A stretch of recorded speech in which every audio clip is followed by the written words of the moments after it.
Good morning, students. Yesterday we had learned about the classification of sources of energy. Okay, as on the basis of occurrence, natural and man-made. On the basis of occurrence, natural and man-made.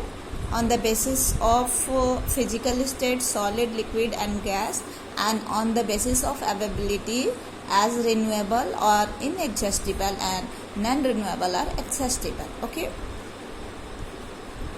एक बार और मैं बता दूँ, renewable means जो फिर से obtain हो जाता है, जो एग्जॉस्ट नहीं होता है, जो ख़त्म नहीं हो जाता है, जिसको आप यूज़ कर रहे हो फिर से वो आ जाता है, तो वो क्या हो गया, रिन्यूएबल और इनएग्जॉस्टिबल। और नॉन रिन्यूएबल जिसको बहुत ज़्यादा आप यूज़ कर रहे हो और वो ख़त्म हो रहा है, तो फिर उसको बनने में काफ़ी टाइम लगता है, फिर वो ईजिली ऑब्टेन आप नहीं कर पाते हो। तो ये क्या है, नॉन रिन्यूएबल और एग्जॉस्टिबल, यानी कि एग्जॉस्ट हो गया, वो ख़त्म हो गया। ठीक है, तो अब इसके आगे आज का क्लास करोगे आप लोग, जिसमें हम लोग पढ़ेंगे कैलोरीफिक वैल्यू। ओके, तो what is calorific value? The calorific value of a fuel is the amount of the heat obtained from it when a unit mass of this fuel is completely burnt out under ideal condition. It means the calorific value is what? Amount of heat when 1 kg coal or 1 kg fuel is burnt. तो 1 kg unit mass आप कोई भी fuel लेकर के और उसको जला रहे हो, अब प्रॉपर कंडीशन देके, ये नहीं कि कैसे भी नहीं, आइडियल कंडीशन जो भी होना चाहिए, प्रॉपर ऑक्सीजन कैपेबिलिटी रहे, ठीक है, प्रॉपर टेम्परेचर रहे। तो आइडियल कंडीशन में यदि आप यूनिट मास 1 kg किसी भी फ्यूल को लेके आप बर्न कर रहे हो, और जो उससे जो आपका हीट का अमाउंट आ रहा है ना, उसी हीट अमाउंट को क्या बोलते हैं? Calorific value. क्या बोलते हैं? Calorific value. Clear? Now the calorific value of coal is 30,000 kilojoule per KG and that of wood is 20,000 kilojoule per kg. Here kilojoule is the unit of energy. Okay, kilojoule is what? Unit of energy, and kg is unit of mass. It means if 1 kg of coal is burnt in ideal condition, then it will produce what? 30,000 kilojoule energy. So we can say that 30,000 kilojoule is the calorific value of the coal. Why? Because when we burn 1 kg, it gives us 30,000 kilojoule energy. And wood is the calorific value of wood is also 20,000 kilojoule. So we can say that coal is better than wood. Coal give us more heat than wood. Coal is better fuel than the wood. Now fossil fuel. Here we will study about fossil fuel. Fossil fuel is what? Natural. It is not man-made and non-renewable energy source. It means when it exhausts or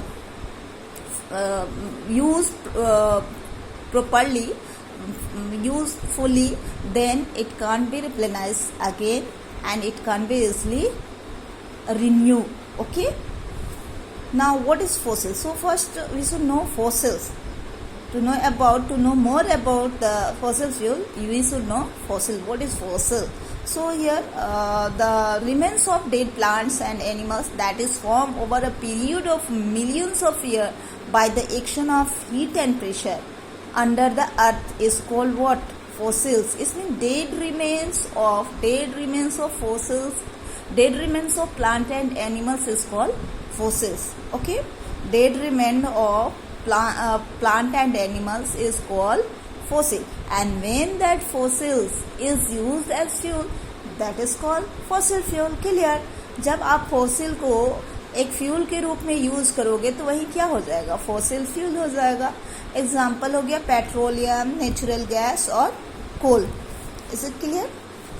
ना wood as fuel, यदि हम लोग देखें कि fuel के रूप में क्या क्या यूज करते हैं, wood as fuel. So first we should know renewable resources.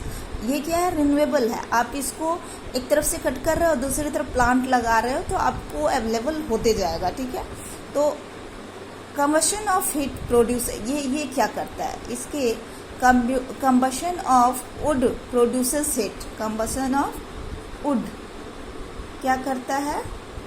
Combustion of wood produces heat and also other gases like CO2 and CO. CO2 means carbon dioxide and CO means carbon monoxide. ठीक है, that is very harmful gas, carbon monoxide, which are undesirable, irritating और dangerous. तो क्या होता है? कहीं से भी डिजायरेबल नहीं होगा और बहुत ही डेंजरस होता है. क्या?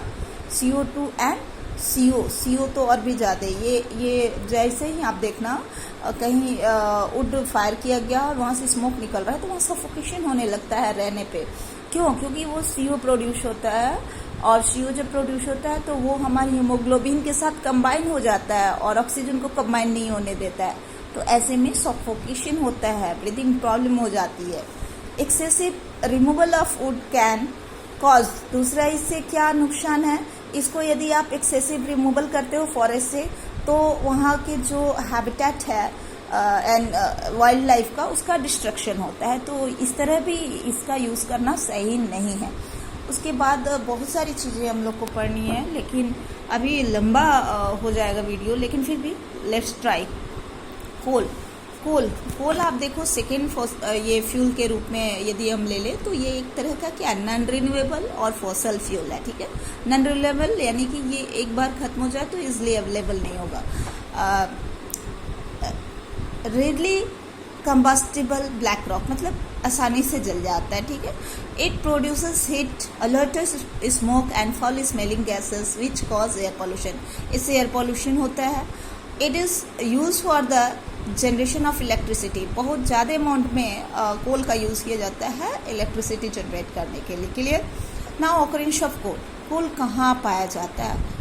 Occur deep under the earth surface. अंदर मतलब अर्थ सरफेस के अंदर से निकाला जाता है माइनिंग करके. और इसके माइंस जो होते हैं इंडिया में, MP में है, मध्य प्रदेश, उड़ीसा, वेस्ट बंगाल. और लार्जेस्ट कोल माइन, इसको आप लर्न करके रखोगे, largest coal mine are at Bokaro and Jharia, जो कि झारखंड में है, पहले बिहार में था, वो अलग हो गया, and Raniganj in West Bengal.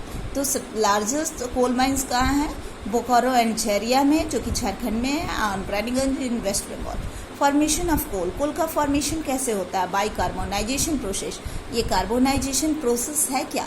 In short में बताओ, it is the process of conversion of dead plant materials into coal by the action of heat, pressure, chemical change, physical change और geological change. Okay, geological action, by the geological action. तो ये हो गया carbonisation. इसको आप पढ़ोगे जो नहीं समझ में आएगा फिर से आप पूछोगे. और टाइप ऑफ कोल में हम देखेंगे कि केवल एक ही तरह का कोल नहीं होता, उसके टाइप्स होते हैं. और डिपेंडिंग ऑन द टेम्परेचर, कैसे वो टाइप चेंज करते हैं, कितना टेम्परेचर मिला, कितना प्रेशर मिला, एंड द टाइम पीरियड, और कितने टाइम तक वो प्लांट रिमेन्स जो होता है, रिमेन प्लांट कितने टाइम तक वो अर्थ के नीचे दबा रहा. तो उससे अलग अलग टाइप का कोल का फॉर्मेशन होता है, लाइक पिट, लिग्नाइट, बिटुमिनस और एंथ्रासाइट. तो इन सब में क्या कुछ डिफरेंसेस होते हैं, इसको नेक्स्ट क्लास में हम लोग पढ़ेंगे.